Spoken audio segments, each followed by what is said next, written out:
Hey everyone, this is the Art of Braids, and I'm your host, Karyne Tinord, and today's topic is a really good one, and we have a special guest, so hold on to your horses.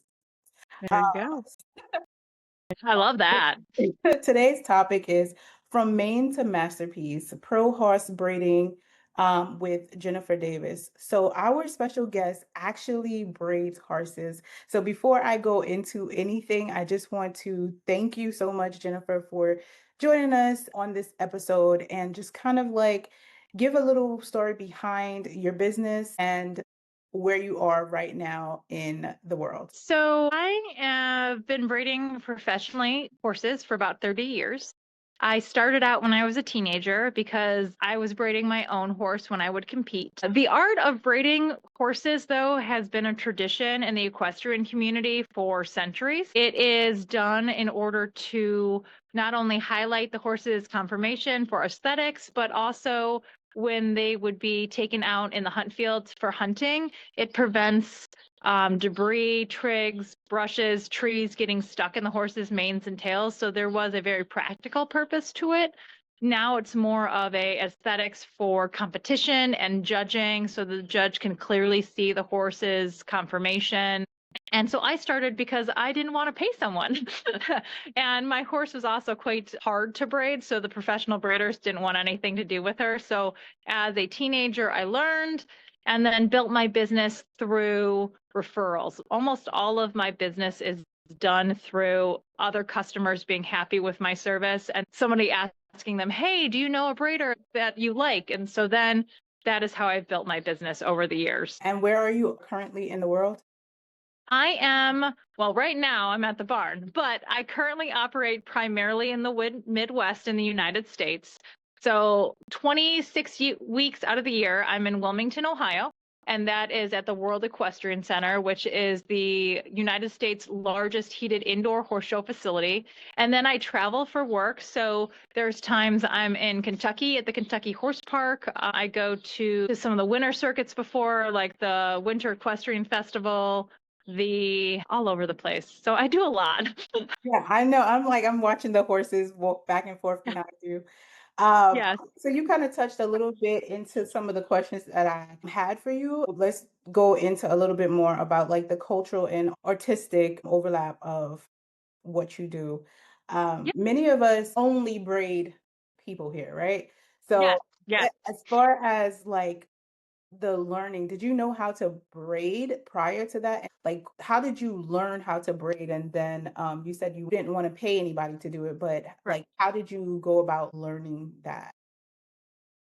Well, it was really hard. So when I was a kid, so I started braiding in the 90s, okay? So back then there wasn't YouTube, there wasn't tutorials. So I did something really what the kids nowadays would be like, "What?" I went to the library and I took out books on horse grooming and there was these archaic pictures of horses braided and they're like, "And you take the yarn and you tie the braid up." And I was like, "But how do you put the yarn in?" Like, how do you sew it with the needle? How do you, they're like, braid the tail and end it with a pinwheel. I'm like, well, how do you French braid? So a lot of it was done through the really difficult way of trial and error, where I would try a method and the braid would fall out. And I would go, well, that didn't work. How can I logically change things so that the braid doesn't fall out? So I had like the original way I would knot off the yarn in order to tie up the horse's braids was completely wrong. I was using like a shoelace sort of design, and then the braids would fall out. And at first, I compensated by braiding even tighter. I was like, this is not gonna fall out. And then I was like, oh, I can do a slip knot. So it was a lot of trial and error. When I was developing my skill, a lot of the other professional braiders in my community did not want to teach anyone, especially a 12, 14-year-old kid. They were like, no, I have no interest in teaching anyone anything.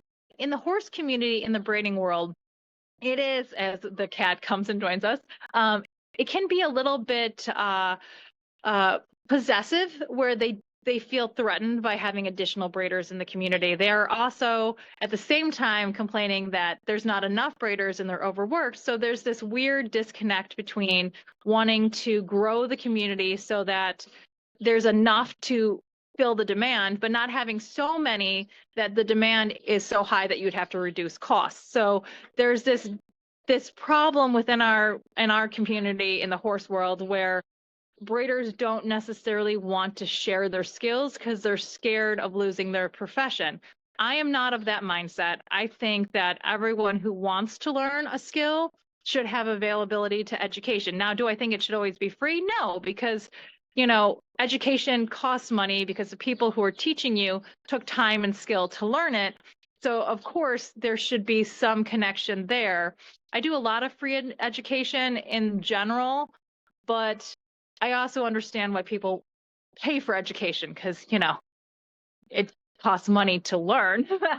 um, so yes, our community is weird and it has evolved. So braiding as a profession in the United States, from what I have learned from my braiding community, actually really started in the 70s. Before the 70s, horse braiding was primarily done by the horse's caretaker, what we call a groom. So grooms would be responsible not only for the horse's care in terms of getting them clean, bathing, cleaning their stalls, feeding the horses, they also used to braid them. Well, as the equestrian community grew in the 70s, 80s, and 90s, those specialists couldn't handle all of the demand. So they couldn't handle cleaning and grooming and prepping the horses and doing the braiding. So a couple of grooms started specializing in just the braiding art. And with that specialty, the art of braiding the horse grew and expanded and got better. In the 2000s, probably around, I would say 2015, we started braiding in color. It was not commonly done. So I was one of the first ones to start doing things like rainbow braids and two-tone braids. There's no rules against it in our association. If there was, I'd probably be the reason we have a rule against it. But my community, what ended up happening was I had a lot of owners who took out their own braids, and having the slight contrast was easier for them to remove the braids themselves. So of course, I had to push it. I couldn't just leave it at, well, like, let's do a subtle contrast. I was then like, well, why don't we try red? Your favorite color is red. Why don't we braid the horse in red? There's nothing wrong with braiding it in red. There's no rule against braiding in a red, and red will make you happy. If these braids will make you happier, why wouldn't we do a different color? And so we've kind of progressed that to where it's really quite common for horses in our industry to have a contrasting yarn, which increases the level of art because then you have to create lines within the yarn and within the braid in order for the style to be pleasing. Because if your yarn lines don't add up and they don't create a pleasing line, then it actually makes the horses look less pleasant, and like their conformation is faulty if the line changes. So with the combination of having parts and spacing and negative space and positive space, and then the connection of the yarn and the braid, it really creates a much more cohesive aesthetic for the horse and for the human's eye, right? Yeah. I can talk a lot. Yeah, no, I'm educated. Like I'm like Yeah. since like because I know I've seen you on you're on TikTok and you're Yep. educating, which is great because then Yep. I found it. I was like, wait, hold up. I've seen the shows, but to really like see someone actually, working the art of braids on Yeah. horses, there's so many thoughts that come to mind. Yes. So like, have you ever braided a human person? So the reason why my business name is Unicorn Equestrian Braiding Services is when I first tried to register it as Unicorn Braiding Services, I got dinged because I don't have a cosmetology license. So to practice my art on horses doesn't require a license. If I braided human hair, I would need to be licensed. And I've just never taken the time to get that licensing. I have definitely braided my children's hair as they were growing up, and they did a lot of complex different braids for Halloween and for school events, and really loved experimenting with their hair. And their hair is so different than the horse's hair. Like my daughter's hair is so much different texture, different thicknesses. It's always fascinating how on a human skull, you have a different dynamic because with the horse's hair, there's no roundness to it. Like the you have just like almost like a flatness to them, and then you're against with it. It's a whole different dynamic having the curvature of the scalp, which is fascinating to compensate for. So I do really admire the women and men that braid human hair because it is very similar, but it's a different art all at the same time because a lot of the concepts are the same, but the application of them and how you control them is different. You know what I mean? Right. I feel Yeah. like human with humans, you have to get a little bit more, I guess, gentler Yeah. with the tugging or pulling. You mentioned on one of your lives that the tension, there's no real tension for the horses, but if you were to use that same you like if you were to use the same kind of like I guess tension that you use on horses on a human, would that be considered tight on a human? I think it depends on the human. I'm sure you guys have that experience too. Everybody perceives tension differently on their scalp. When I like have braided some people's hair, like because when little girls horse show, they get their hair braided in French braids, two French braids, and then they have braids and bows. And sometimes a mom will be like, I can't get her hair in, and I'll like do an emergency mom job. And some kids are like, oh, that's so much nicer than when anyone else has done it. And some are like, why is it so tight? And I was like, it's really actually not tight. It's really not. But I appreciate your feedback. And if I ever have to do your hair again, I'll make sure to pull a little less. So there definitely is differences in perception. And even within my horse clients, we call them the horses, some of them perceive the tension differently than others. I think for the same reasons where their biofeedback from their skin is different. Like we all have different sensitivities, and I think some humans would think what I'm doing on the horses is loose, and some humans would be like, wow, that's really tight, all depending on their perception of it. Right. That's good to know. I feel like it's like really detailed. Yeah. Um, and it takes time. Like what is the Yeah. time frame of how long it takes to actually braid maybe the tail versus the mane? Okay. So tails are faster. The French braid on the tail, if it is always way worse when I'm live. When I'm live and I'm distracted and talking and reading comments and like adjusting, like this is my chest mount I use. Boop boop. So like when the phone is in between me and the horse, I'm like looking around, it takes longer. When I am just concentrating on performing the service, it takes about 15 minutes to braid a horse's tail and put in their wig. We haven't touched on wigs yet, so No, we that'll be have another not. fun thing. Yep. Right? And so a mane, I can do anywhere from right now, I'm running about an average of 30 to 35 minutes a mane when I'm not live. Live, it's about an hour because it just increases the time. When I was younger and super fast, I could braid a mane in like 20 minutes consistently for 15 to 16 hours, and do a 8 to 10 minute tail. But that was when I was like in my 30s and I didn't have as much arthritis and things like that. Uh, I definitely have to say, as I've aged, you just get slower. I mean, you just do. That just is what it is. Yeah, like you're like, I gotta sit down, I gotta do this, like, so I get it. Right? Like you have to take a break. Like I used to be able to work like 18 hours in a row and like not eat, like just be eating in between, like walking between stalls and just like go, go, go. And now I'm like, no, I need a break. Yeah, it's exhausting as you get Yeah. older. Yep. You mentioned wigs. Like with humans, we have like our wigs, and now like just to know that horses also, Have wigs. Yep. please. So, okay. So horses, depending on what discipline you have different wigs. And we have wigs that are made by machine, and we have wigs that are made and sewn by hand, which I don't know if that happens. Are wigs made by hand in the human community? They can, They like, can be. like the custom. Yeah. Mhm. Yes. So we also have like custom wigs, which are sized, and every horse has different colors in their tail. So some of them have custom sample matches.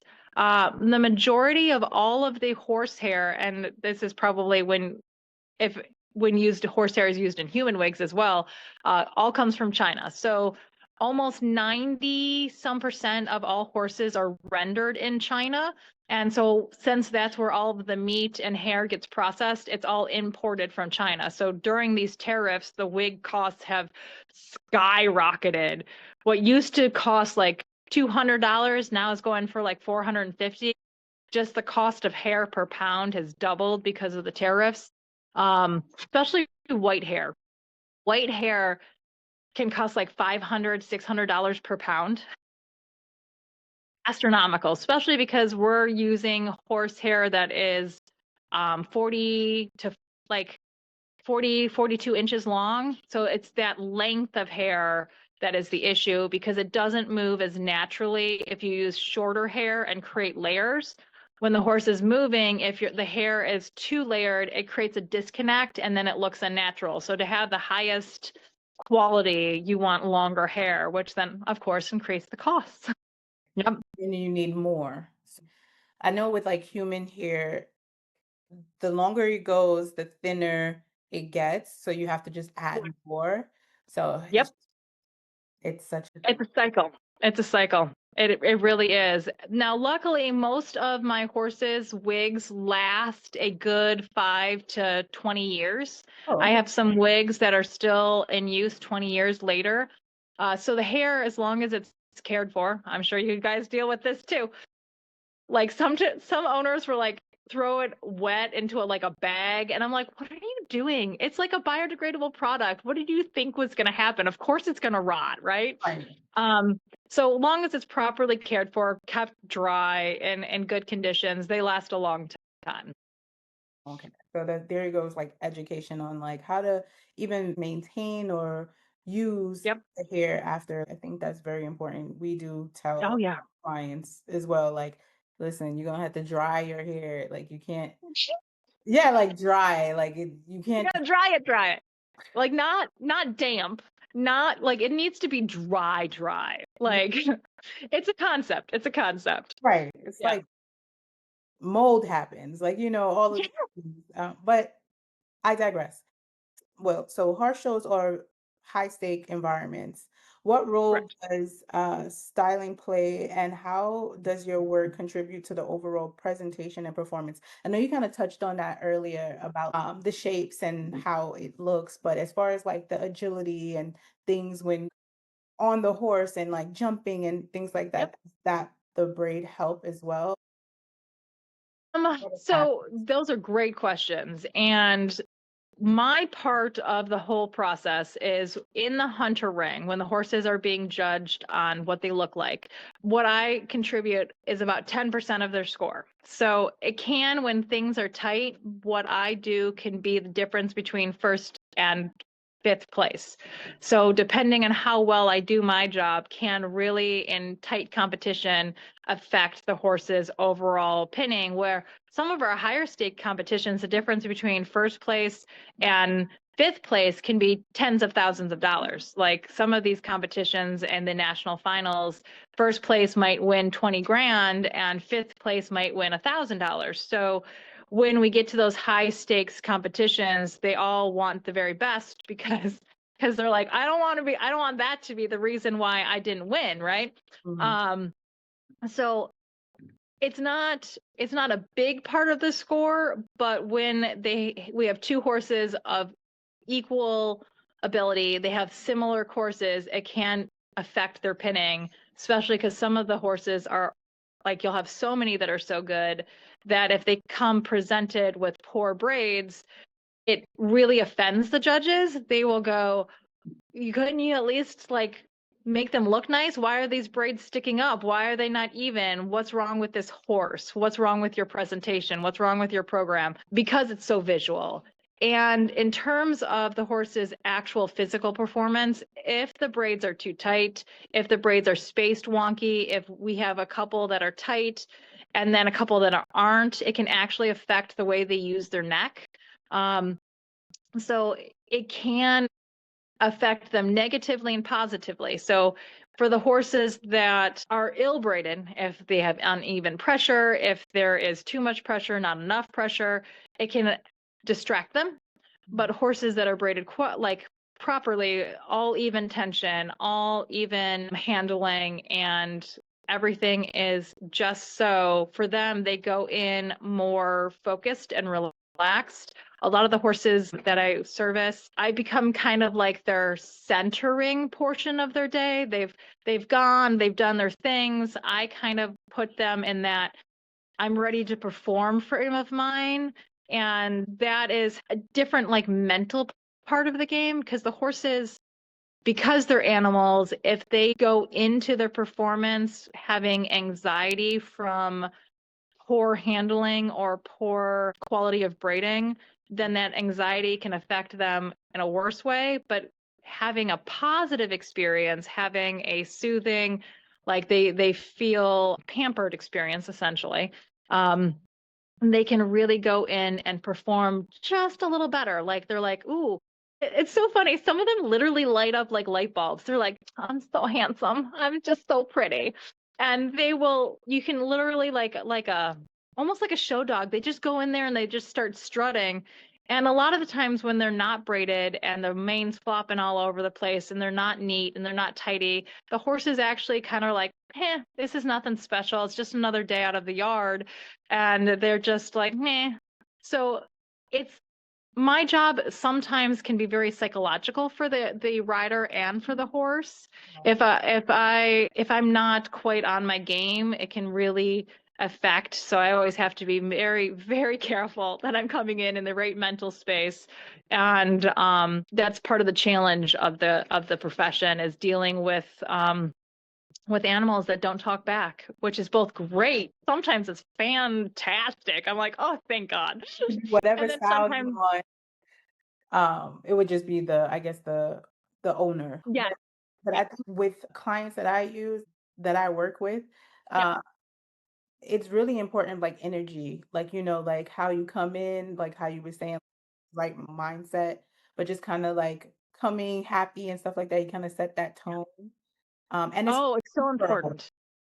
And it's And transferable. Touch them. exactly. It's a very, very similar. And I know for me personally that my business has soared because that is part of the referral. Like people really love it referring to me because they know that I'm going to come in with a smile and even when I don't want to, even when I'm faking it, right? Like when I'm, oh, I feel like dog do today, but I fake it. I put on that smile and I have that happy attitude. And I think sometimes some of my competitors forget that. They forget that we are in a client-based service industry and our vibe really affects the client. And even when you don't want to have a good vibe, if you can just suck it up and go forward, it will really increase your business and get you those referrals and get you because I don't know, I'm assuming in the human game, so to speak, the human braiding game, it's the same sort of thing that a lot of your business ends up being happy customers referring to you, right? It has Yeah. to be. It's word Yeah. of mouth. It's word of mouth. And Word of mouth. people Yeah. see the work, like especially when they're out and about and they're like, oh, Yeah. who did your hair? And they're like, well, Yep. so that's the biggest as far as advertising. And then Yeah. some people have some people have bad Yeah. and they like that spreads like wildfire. So it's just do Yeah. right by people, like, Yeah. feel comfortable. Even if you mess up, just, we kind of Oh, like, just own it. yeah, Yep. own it and, try to rectify the situation. Exactly. So since I feel like we touched on everything, so the last three questions is more of like how to get to know you a little bit more. Yeah. So I'll go into the first one, which is what is something which is fun. I mean, braiding horses is really cool and out of this world. But Yeah. what is something that people are surprised to know about you? Ooh, surprised to know about me. I think if anything, I'm the most boring human on the planet. Oh, I know. I think a lot of people are surprised to learn that I met my husband when I was 15. Like I've only had one boyfriend, one husband my whole entire life. Just What? him, just one man. We've been together longer in our lives than we have been apart. So yeah, I am 44. Gonna be 45 this year, and I met him when I was 15, and we've lived together since we were like 17. So, yeah, it's Okay. really kind of different, right? That is kind of surprising. Most people don't have that type of history. Yeah, no, no, no, they don't. Especially now in these ages right now. So Hmm. congratulations on that, and your Thank birthday is you. coming because Yeah. what day does it fall on? I will not until June 23rd. Oh, Yeah, all right. yeah. So you're still young. I'm Um, still the next is, what book are you currently reading? And would you recommend it? I am currently reading Fourth Wing series, and I love them. I think they're a great fun time. I mean, you have to be into that dark romance sort of thing, but I do love the Fourth Wing series. Oh, okay. All right. I gotta look into that. And then the last but not least question is, Mhm. how can people find you and support you? TikTok, Jen Braids. There we go. TikTok on Jen Braids. Join the community, right? Thank you Yes. so much for Thank joining. you. I know you have some horses in the back waiting. They're like, Oh yeah, always, right? thank you. Horses are life. Okay. So I've never ridden a horse. So I feel Really? like, yeah, like I haven't. Like I'd be like, oh my gosh, they're so big. They Uh, are. They can be overwhelming when you first get to know horses, especially because they are a prey animal. So since they're a prey animal, they are really driven by instinct, even more so than like dogs or cats who are predators. So learning that as long as you don't set them off, they're really easy. okay, Yep. that's good to know if anybody wanted to get into the breeding world. Yes. Equestrian. Equestrian. Yes, equestrian. Yep. So thank you again. I'm gonna let you go. And Yes. everybody, thank you so much for tuning in for this episode with Jennifer Davis of the Unicorn Equestrian Braiding Services. There you go. You got it. Thank you so much for my education too. I loved hearing about the human side of things because it is fascinating to me. Because I know we do so many things similarly and we do have crossover. So because I love the art of braiding. I think art, like braiding is such a cultural significance for so many people. And I have so many viewers from all over the world that tune in to the lives and discussing how braiding and braiding horses or braiding hair really culturally connects us. Yep, And it's amazing how like it sounds silly, like how does braiding connect us worldwide? But it really does. It's such a cultural part of like unity. It's something that so many cultures participate in so many different ways. So it's a common denominator that we don't always experience nowadays. You know what I mean? I do. And just like adding like animals in it, and some Yeah. people do their dogs and things like that. Yeah. So it's just really cool that braiding in Russia, there's a braid con that, Really? yeah, they started in Russia. And I was there like, yeah, that's why I was like, Yes. push the art of braids and get Yeah. more conversation going and showing the connection and how Yes. like people have their own way of doing things, but at the end of the day, it's just about like pattern and it's art. So Yes, 100%. I completely agree. It's that pattern, it's that art, it's that symmetry, it's the eye being drawn to the artistry and the highlighting of the beauty of the person or the animal. And there's not quite any hairstyle or I don't think there's even like the picture art doesn't connect us in the same concrete physical way that braiding does. So thank you for what you're doing with your podcast and for really highlighting that connection. Because I think today in our world, like finding the things that connect us more brings us closer, and that's what we really need, you know? yeah, I co-sign. Yeah. Yes. Yes, Thank right? you so much. We'll be seeing each other more on TikTok. And so if you have any more questions for like the human stuff, please Yeah. let me know. And Oh, or the dresses and stuff like that that I create. So oh, I can't wait to see. Yes, I've seen some of your art and it's absolutely stunning. Wonderful, beautiful things. Yes. Awesome. Yeah, because a couple of the viewers in the live chat knew who you were and they're like, "Oh, it's such a great podcast." So you already we already had some crossover. Yeah. okay. I feel that's good to know. Yeah, they were like, "Oh, this is great. This is great." And I was like, "Oh, good. Yeah. Yay. Excited. Excited." Now I'm extra excited, but I was already knew. I was like already like geeked out. Like I was there like, oh my God, we have Jennifer, like the horse braiding, like that is just it's different. Like what I It do is is different. different, but this is like, Yeah. you know what I'm saying? Like a horse. Like you could get hurt. There's Yeah. no, so Oh, there's a whole bunch of, you know what's really funny is I was on an airplane once sitting next to a nuclear power plant inspector, and he thought my job was more weird. And I was like, "You inspect nuclear power plants? Like you literally prevent death and destruction." And he's like, "Oh no, you're way more fascinating." And I was like, "Okay, yeah, whatever." like when he's looking outside of him, like, oh, that's second nature to him. Like he's like, Yeah. but you're like, you have to make sure God. that the horse is calm, you know, Yeah. they can kick and all of the things. Yeah. And it's just like you have to be like, so yeah. There's so much. It's so much. Yeah, there's a lot that goes into it. And like the braiding and like the all of it kind of works together. It's all part of it. Well, thank you so much for having me. I appreciate you. I appreciate you too.